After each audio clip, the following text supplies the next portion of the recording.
A few days ago, every social media account owned by Ubisoft changed its avatar to this, to We Are Ubisoft, and I wonder why. Did Vivendi finally eat them whole? Is this the end? Well, no, it wasn't. They just had their big shareholder meeting thing where they kept their independence again, but it does pose a question. What will happen to Ubisoft? Because Vivendi, they own quite a bit of it now. So this is the top 7 possible fates of Ubisoft. A show where I will try to divine the future, to figure out exactly which will be the darkest timeline, and which one will be the best timeline. Though best may be a bit subjective depending on whether you hate Ubisoft or not. As for me, I don't hate Ubisoft. I think it used to be a completely terrible company up until they got the fear of Vivendi into them. Now, they're doing fine. I don't really have a lot of complaints. That being said, let's begin with number 7. Nothing. Nothing as in everything will work exactly how it is working now. Nothing will change in terms of game quality, in terms of how the company is run. Things will just move along as they are right now,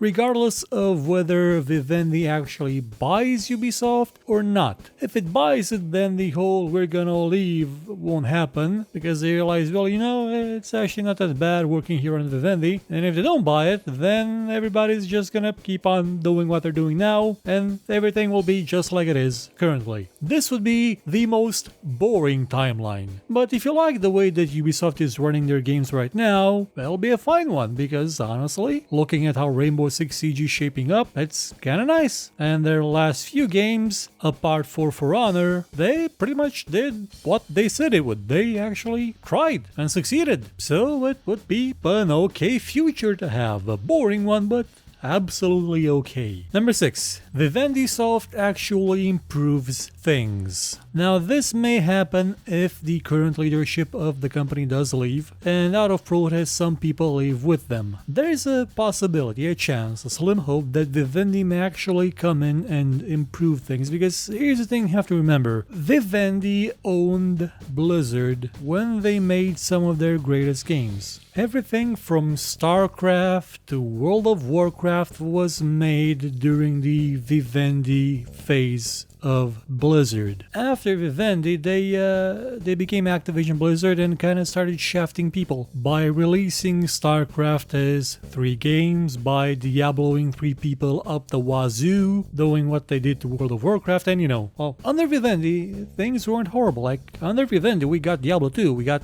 the original StarCraft, we got Brood War, we got World of Warcraft and its first 2 expansions. It was a wondrous time, and such a wondrous time may be visited upon Ubisoft as well. They could end their golden age, at least for a while, until, I don't know, they get bought out by Activision or something, if Vivendi gets bored. And hey, you know what Blizzard didn't have under Vivendi? Its own digital distribution platform, so who knows? Vivendi Soft may see Uplay as being kind of a stupid thing, and they may push everything to Steam or to GOG and just kill off Uplay forever. It'll be great, wouldn't it? Number 5. Vivendi actually makes things worse. Now, Vivendi is in essence a soulless corporate entity that just cares about its bottom line and has absolutely no cares, doesn't give any sort of flunks about anything other than making money. So they could absolutely jam their tail in there and make things absolutely horrible. They may force Ubisoft to make, again, 1 Assassin's Creed game per year, hell, maybe 2 of them.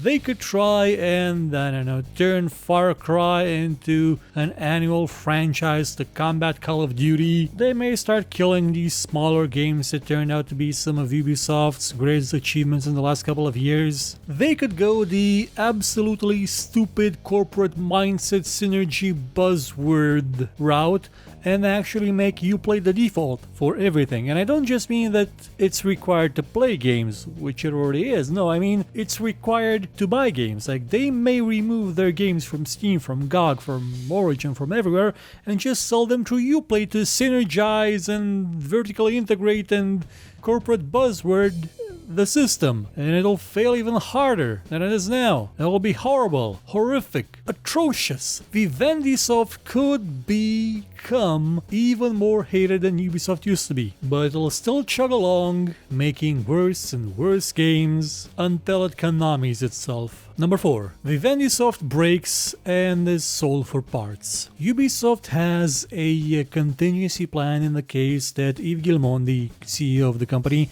is removed by the new owner. That being that a lot of people will leave, not just the management but some of the talent too. Hundreds of people will just leave, leaving the top layer, the people that pretty much ran everything, designed the core components of the game, made sure everything was coordinated, everything got done. All those people gone, leaving the company basically crippled, incapable of actually putting together a project in time, and before replacements can actually be promoted up or brought in from another company or somewhere else, Vivendisoft starts showing losses on account of they can't finish a game properly, and the losses accumulate and the share values of Vivendi itself start to drop, and the company decides, you know what, this wasn't worth the hassle.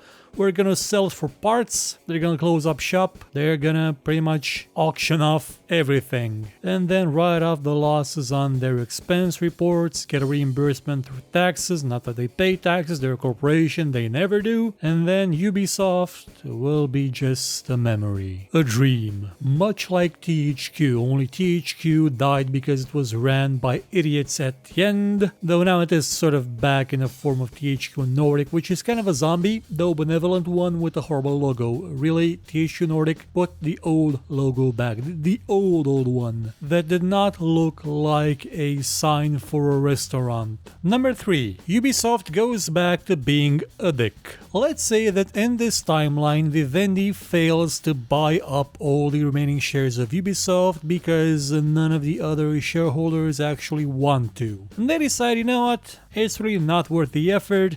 We drove up the stock prices while attempting this buyout, and now we can pretty much sell the stock we have at a decent profit. It was good for us, it was good for Ubisoft, no harm, no foul, do as you please. Ubisoft is safe. Like, they've got no worries left from Vivendi. No worries. No fear. No reason to try anymore, honestly. So Ubisoft goes back to being a complete dick to people. They go on making these same rehashed games year after year with no innovation, with absolutely nothing of substance to them.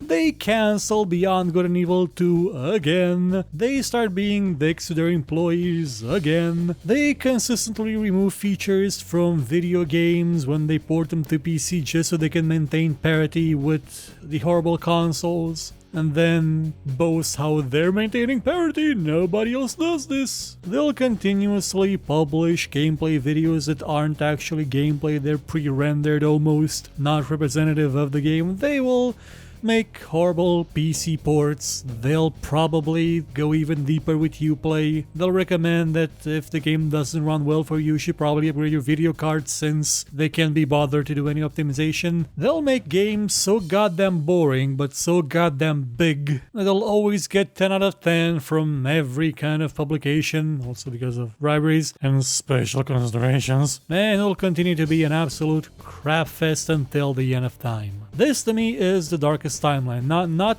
Ubisoft being completely broken apart. This is the darkest timeline, the one where Ubisoft saw a glimmer of what it could be, and then when the threat was gone, instead of continuing to be these stalwart defenders of gaming quality that they kinda seem to be now, for the most part, in certain ways, I may be exaggerating a bit, they descend again into being dicks. Number 2. Ubisoft enters the golden age. So this would also work through the idea that Vivendi fails. Again, Vivendi just, you know what, we can't be bothered, here, take your stock back, we made a profit, who cares? Who? Ubisoft now sees itself as having dodged a bullet, like having a near-death experience. Like one of those people at the end of one of those crappy movies, usually starring Jim Carrey, sometimes about penguins, where they learn to become a better human being, and then at the end, they become an even better human being. This could be Ubisoft. Now, without the threat of Vivendi, they start making better and better games because they can, because they saw that treating their customers with respect, actually trying to give them what they promised, is pretty much an improvement all around for everything. They have better relations with their audience, more support from them, better sales. Well, they don't now because they used to shaft people big time. And they'll continue to improve. They'll continue to show people that yes, you can absolutely not shaft people, and they will love you for it, and they will buy your games, and they will be some of the greatest games ever made. This would be, without a doubt, the best timeline, the brightest one, the one where Ubisoft not only does not cancel Beyond Good and Evil 2, but it launches it, the one where The Crew 2 turns out to be what The Crew 1 promised and more, the one where the next Assassin's Creed game is not a repetitive slog with the same goddamn mission repeated 50 times, the one where they make more Rayman games without rabbits, the one where they port the XCOM, Mario and Rabbids game to PC and other platforms, where they become a bridge between everyone and they bring peace to gaming, peace to the entire world. And number one is a dragon tear happens, a warp of the France, if you will, the miracle of Vivendi that every possible timeline becomes instantly valid. We will be treated to a superimposed existence in which every timeline exists simultaneously. Now, I know it'll be confusing because Ubisoft will be both bought by Vivendi and not bought by Vivendi. It'll be making good games, bad games, being shut down. Uplay will be mandatory, Uplay will not be mandatory, but you gotta admit, it would be the most interesting result of all, a complete and utter destruction of the space-time continuum. Sure, humanity will probably then implode, so will the planet and the galaxy itself, universe too, will probably stop working, but for a brief moment, it would be something truly magnificent to behold. Well, that'll be it for the top 7 possible fates of Ubisoft. Will it be eaten up by Vivendi? Will it be free? Will it be a dick? Will it be a stalwart defender of gaming? Who knows? We shall soon find out. Most likely next year. Goodbye.